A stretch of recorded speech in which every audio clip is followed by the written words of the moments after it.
Le sacrilège est un acte irrévérencieux envers une personne, un lieu ou une chose sacrée. Il se produit lorsqu'une personne fait un mauvais usage délibéré d'un objet consacré, profane, un lieu sacré ou partie de manière irrévérencieuse de quelque chose lié à Dieu ou à la religion. Le mot a des racines latines, sacer, sacré, et légérer, voler. Au début, le terme sacrilège faisait probablement référence aux actes de pilleurs de tombes qui profanaient les tombes. Mais il en est venu à désigner tout, un vol de caractère sacré d'un dieu, d'un objet ou d'une personne religieuse.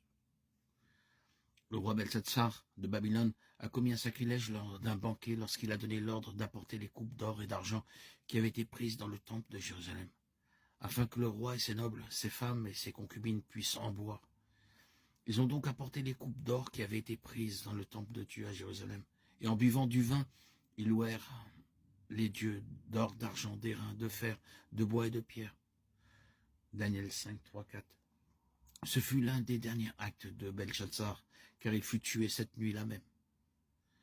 Nadab et Avihu, deux fils d'Aaron, commettèrent un sacrilège lorsqu'ils présentèrent devant l'Éternel un feu sans autorisation, contrairement à son ordre. Lévitique 10, 1. L'abus de leur fonction sacrée aboutit à une tragédie. Le feu sortit de devant la face de l'Éternel et les consuma, et ils moururent devant l'Éternel. De toute évidence, Dieu considère le sacrilège comme une offense grave. Le tabernacle et plus tard le temple dans l'Ancien Testament étaient le lieu où Dieu rencontrait son peuple. Le bâtiment et tout ce qu'il contenait, comme l'arche de l'Alliance, était aspergé du sang d'un sacrifice saint et donc mis à part pour Dieu. Seuls les prêtres, qui étaient également consacrés à l'Éternel pour le service, étaient autorisés à entrer dans le tabernacle. Dieu frappait à mort quiconque violait le tabernacle ou profanait les objets sacrés. Nombre 16, 1, 40, 2 Samuel 6, 6, 7. Le Saint des Saints était séparé du reste du tabernacle par un voile épais et on ne pouvait y entrer qu'une fois par an, lorsque le grand prêtre offrait un sacrifice sanglant pour les péchés du peuple. L'une des leçons que le tabernacle nous enseignait était que Dieu est saint et que nous ne le sommes pas, et que nous n'osons pas commettre de sacrilège contre lui. Jésus a mis en garde les pharisiens contre leur pratique sacrilège de serment peu sérieux. Dans leur serment, les pharisiens essayaient de faire une distinction entre le temple et l'or du trésor du temple, ce dernier étant plus saint à leurs yeux, et entre l'autel et l'offrande sur l'autel, ce dernier étant plus saint à leurs yeux. Jésus a enseigné que le temple et tout ce qui lui est associé était en fin de compte consacré à Dieu, de sorte que tout serment fait sur n'importe quelle partie du temple était contraignant devant Dieu. Matthieu 23, 16, 22. L'une des formes de sacrilège les plus courantes aujourd'hui est la profanation du saint nom de Dieu et du nom de notre Seigneur Jésus. Cela constitue une violation directe d'Exode 27. Tu ne feras pas un usage abusif du nom de l'Éternel ton Dieu, car l'Éternel ne laissera pas impuni celui qui fera un usage abusif de son nom.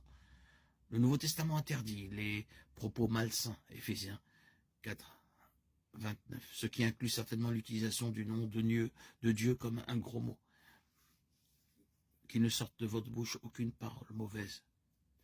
Mais s'il y a lieu, quelques bonnes paroles qui servent à l'édification et communiquent une grâce à ceux qui l'entendent.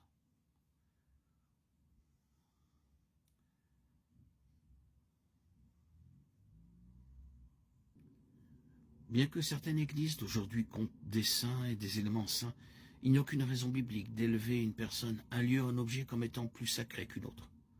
Tous les croyants, et pas seulement quelques-uns, sont en train d'être édifiés pour former une maison spirituelle, un saint sacerdoce, afin d'offrir des victimes spirituelles agréables à Dieu par Jésus-Christ. 1 Pierre 2, 5. Le temple de l'Ancien Testament a disparu et maintenant nous sommes l'édifice de Dieu. 1 Corinthiens 3, 9. Paul demande aux croyants, ne savez-vous pas que vous êtes le temple de Dieu et que l'Esprit de Dieu habite au milieu de vous? Si quelqu'un peint aujourd'hui des blasphèmes sur le côté d'un bâtiment d'église, c'est effectivement un acte de sacrilège, mais pas parce que le bois et la pierre du bâtiment sont saints.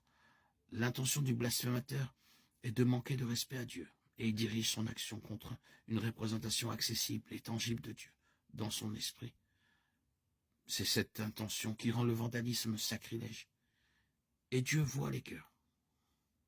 Même les systèmes religieux peuvent promouvoir le sacrilège s'ils volent la sainteté de Dieu et l'appliquent à des personnes ou à des choses. Les églises qui canonisent des personnages bibliques ou historiques, prient des saints, ordonnent l'adoration d'icônes ou de reliques, ou encouragent la révérence envers des objets physiques, sont coupables de sacrilège. Les personnes que Dieu a utilisées doivent être respectées et apprendre d'elles, mais elles restent des pécheurs sauvés par la grâce. Les objets physiques peuvent avoir une signification historique ou une signification en tant que symbole religieux, mais on ne doit jamais s'agenouiller devant eux, prier devant eux, ou les rechercher comme moyen d'obtenir la grâce.